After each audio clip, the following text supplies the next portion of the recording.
एक राजा की बेटी राजकुमारी को सुख सुविधाओं की इतनी आदत हो गई थी कि वो उनके बिना रह ही नहीं पाती थी। वह अपने पिता की बहुत लाडली थी।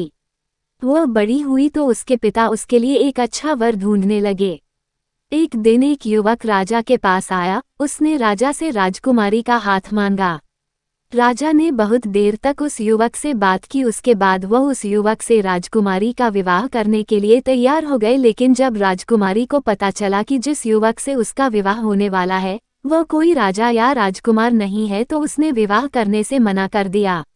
लेकिन राजा भी आखिर उसके पिता थे। अंत में राजा की आज्ञा उसे माननी ही पड़ी। विवाह के बाद दूल्हा और दुल्हन एक गाड़ी में बैठे और अपने घर में रहने चले गए।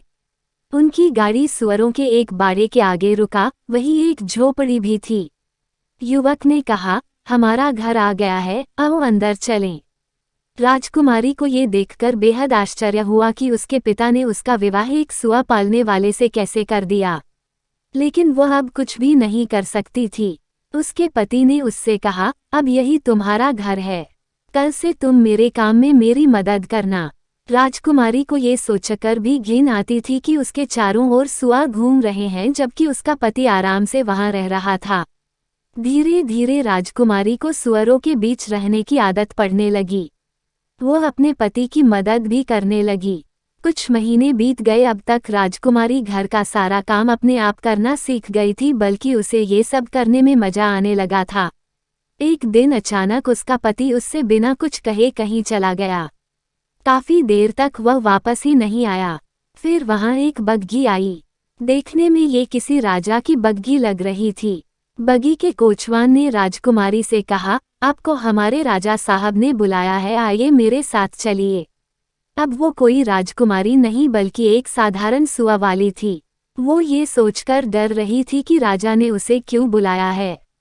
शायद मेरे पति से कोई गलती हो गई है, उसने सोचा। कोचवान राजकुमारी को एक महल में ले आया। यह उस राज्य के राजा का महल था।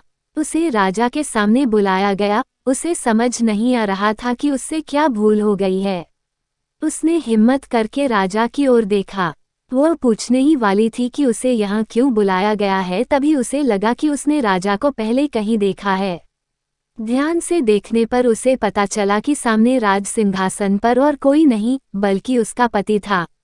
उसे इस तरह राजा के रूप में देखकर राजकुमारी भी उसे तुरंत पहचान नहीं पाई। उसे सम्मान के साथ राजा के बराबर रखे हुए सिंहासन पर बैठाया गया। उसका पति वास्तव में उस राज्य का राजा था। राजकुमारी अब पहले जैसी जिद्दी और घमंडी नहीं थी, इसलिए अब वह रानी बनने के लायक थी। अब वह समझ गई थी कि कोई भी काम छोटा या गंदा नहीं होता। यदि आप चाहें तो हर परिस्थितियों में खुश रह सकते हैं।